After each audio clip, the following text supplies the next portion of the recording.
James जो America के बहुत बड़े मनोवैज्ञानिक थे, साइकोलॉजिस्ट थे, और अमेरिका को अमेरिका बनाने में विलियम जेम्स का बहुत बड़ा हाथ है।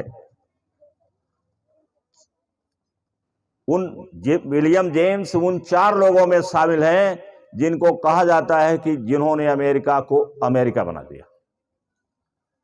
तो विलियम जेम्स ये साइकोलॉजी के प्रोफेसर थे और उन्होंने यह बताया, क्या कहा? The greatest discovery of this age is attitude, दृष्टिकोण है। और उसी एटीट्यूड को आगे बढ़ाते हुए उसका नाम अब कर दिया गया है माइंडसेट। माइंडसेट, और उसमें और लोग जो बोलते हैं वो पैराडाइम बोलते हैं। पैराडाइम उसी से मिलता जुलता है, हालांकि इसकी मीनिंग अलग है, लेकिन पैराडाइम, और उसी से बना है फिर पैराडाइम शिफ्ट। ये भारतवर्ष में, हमारे देश में बहुत ज्यादा आवश्यकता है ये सब पढ़ाने की। अभी कल पांडे जी आए थे, वो कह रहे थे कि मुझे ताज्जुब है कि 2,500 रुपया फीस ले रहे हैं और 2,500 बच्चे भी पढ़ रहे हैं वहां, और एक भी बालक या बालिका कैमरा फेस करने के लिए उनके यहां तैयार नहीं है। कह रहे थे ये क्या पढ़ाते हैं। अब जिस दिन हमारा, वो कह रहे थे जिस दिन मीडिया से बात होगी मैं उस दिन सब खोल करके बता दूंगा। मैं निगेटिव नहीं बोलता, लेकिन अब की बार मैंने सोचा है कि मैं मीडिया के सामने बता दूंगा कि इतने स्कूल हैं। हमने कहा कितना वीडियो आया होगा, तो वीडियो केवल गया है उनके पास 100 वीडियो गया, और जिसमें थे 28 वीडियो केवल तुम्हारे स्कूल का है। तुम्हारे स्कूल का कितना वीडियो है? 28 वीडियो है, और पूरा जनपद में बाकी, या तो उन्होंने, मैंने कहा वो ध्यान नहीं दिए होंगे, वो सोचे होंगे कि छोड़ो, महत्व नहीं दिए होंगे। तो कह रहे थे कि जब वो महत्व देना नहीं दिए तो एक मेरे पास भेजे क्यों, और एक भेजे हैं, एक ही तो कहा था उन्होंने, 28 थोड़े कहा था, एक ही कहा था उन्होंने कि वीडियो बना के भेजिए। तो एक भेजे हैं, तो अपने यहाँ के टॉप क्लास के बच्चे को करना चाहिए था, वो कह रहे थे, श्री पांडे जी कह रहे थे। और एक स्कूल का, दो स्कूल का उन्होंने दिखाया, कहा ये देखिए ये स्कूल इंग्लिश मीडियम का पुराना स्कूल है, यहाँ ये लड़की बोल रही है, जरा सुन लीजिए।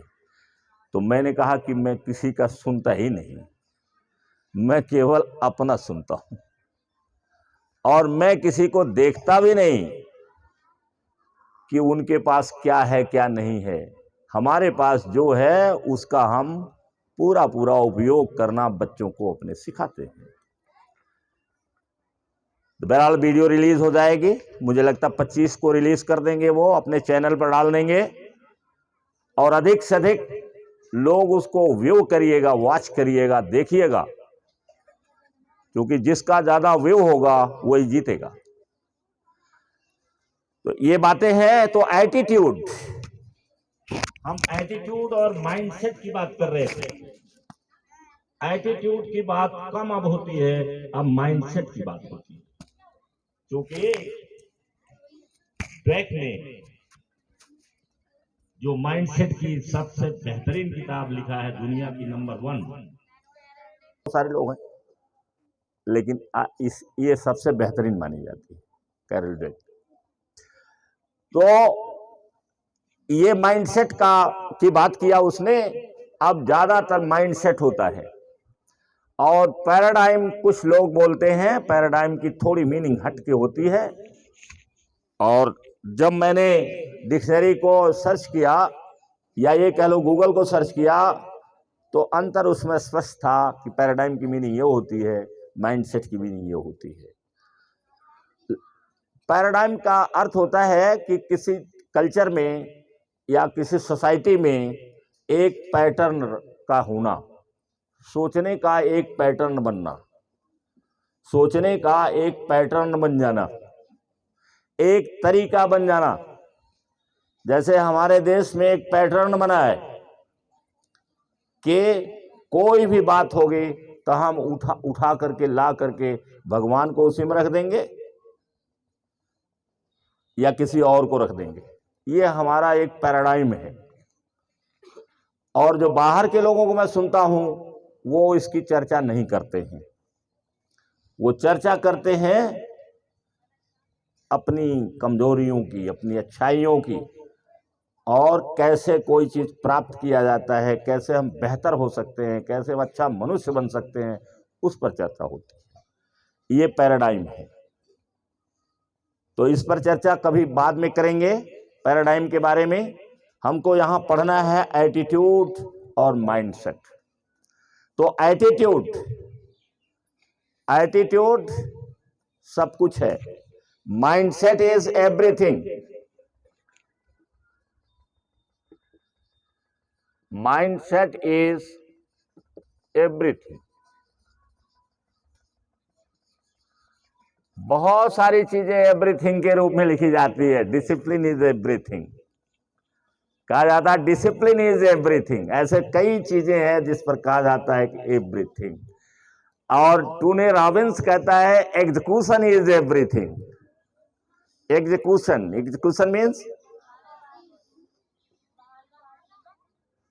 एग्जीक्यूशन कौन बताएगा?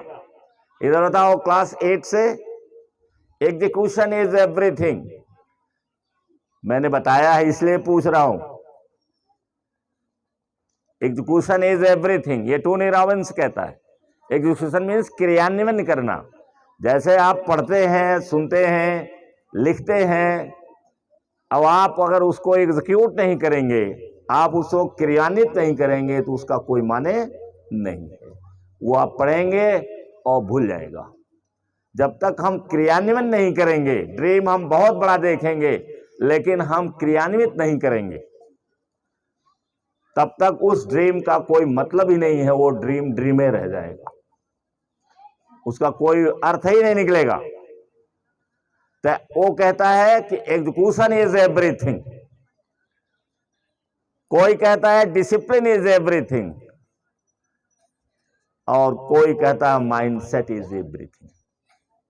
तो माइंडसेट एवरीथिंग है, तो माइंडसेट पर आज चर्चा हमें करना है। माइंडसेट है, आपने ये सब जान लिया, ये पांचों जो आपके जो आपको मोटिवेट करते हैं, 5 चीजें, उन 5 चीजों पर माइंडसेट की बात है। उदाहरण कल मैंने दिया था और 2 खिलाड़ियों का दिया था और एक वैज्ञानिक का दिया था, जो दुनिया का सबसे बड़ा आविष्कारक कहा जाता है। क्या नाम उसका है? थॉमस अल्वा एडिसन, उसका दिया था। और आपको 2 खिलाड़ियों का दिया था।